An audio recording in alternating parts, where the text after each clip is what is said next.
Sawadee Konka. Hello everyone and welcome back to my channel.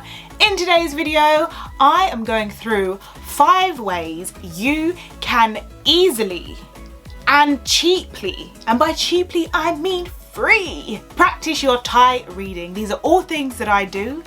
They are very common things to do, but you know, sometimes we don't think of these things until someone tells us. So I am that someone telling you today. Number 1 is the app Easy Thai Read. I have mentioned this app before in another video. If you haven't seen it, the link's down below. This is basically a children's story. I don't know why I said it like that. It's a children's story following Mani. And apparently it's quite a popular story in Thailand, which I thought was really cool. And it is a free app on at least the Google Play Store. I'm not a Apple user, so I don't know if it's on the Apple Store, but it's definitely on the Google Play Store.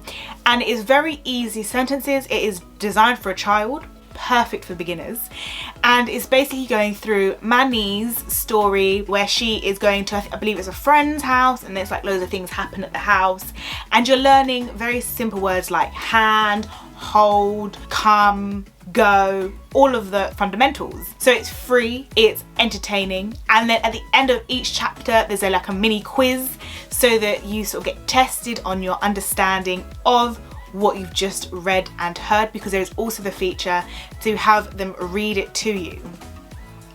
Couldn't recommend it enough. Number 2, now this one is another one I enjoy doing, and this is reading song lyrics. Now that may sound bore, but it's actually quite good. So what I do is I'll have a Thai song, and this can either be one I know. For example, there are a few children's songs which have been done in Thai, so I can go on there and just read that. But what I tend to do more often is any song I like in Thai, I will listen to it first, I will then Google the lyrics, and then line by line and word by word I will read it, and then see if after my initial just once listening I can then understand what is being said in the song just by reading it.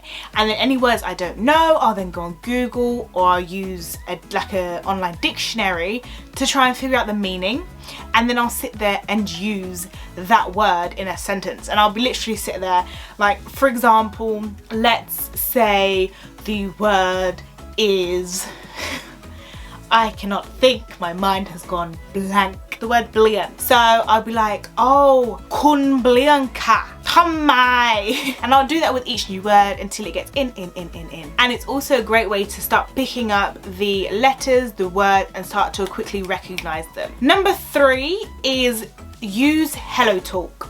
Now, the reason why this is on the list is because I view Hellotalk as the Twitter of language learning.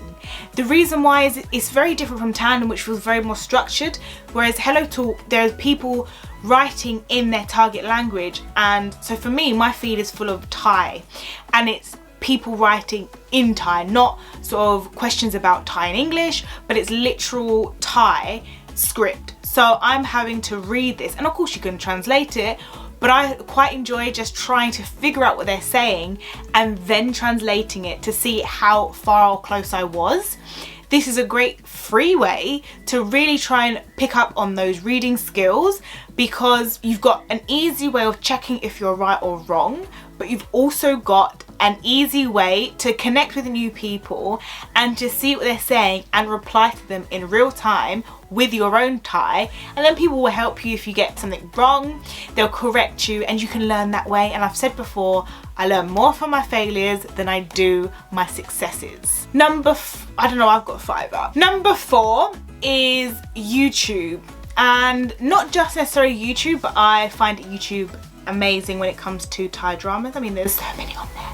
There are so many on there, it's amazing.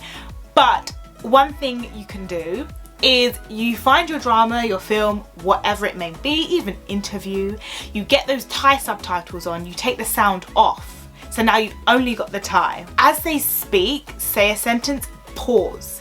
Then you can read what they're saying and try and understand what they may or may not have said, not may not, but what they have said. Any words you understand, again, you can use Google, and then what you can do is you can then rewind and play it with the sound. This time you're matching what is being said with the words, and you can repeat after them, and you can get the correct tones in. You can start picking up as they speak, because I find what is really, really frustrating is you'll learn Thai and it'll be like kun tam ngan arai ka, and then that's how you've learned it. It's like kun tam ngan arai ka.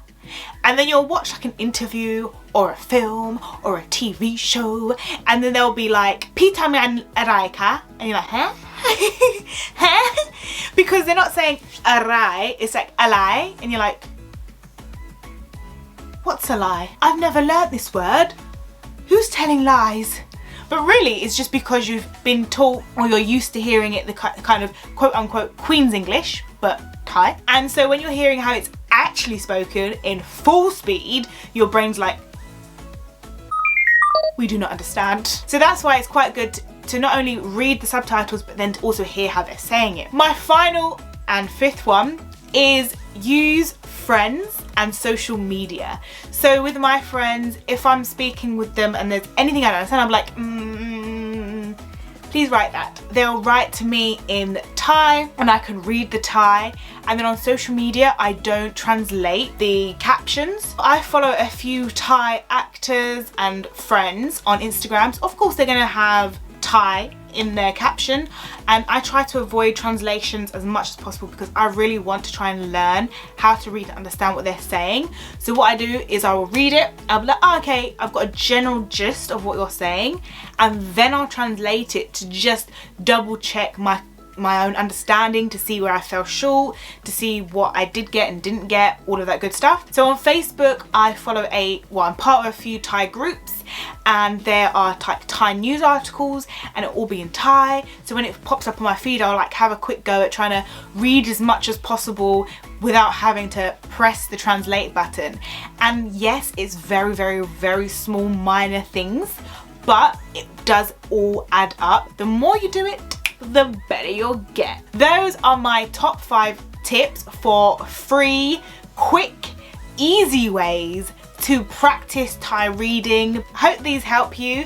Let me know down below how you practice your Thai reading, what your favorite go-to things are for it. I'd love to know. Hit that subscribe button, join this family. We are a language learning supportive family here, so do join us. As always, have a blessed day, and until next time, Sawadee Tuk Kong Ka. Goodbye everyone.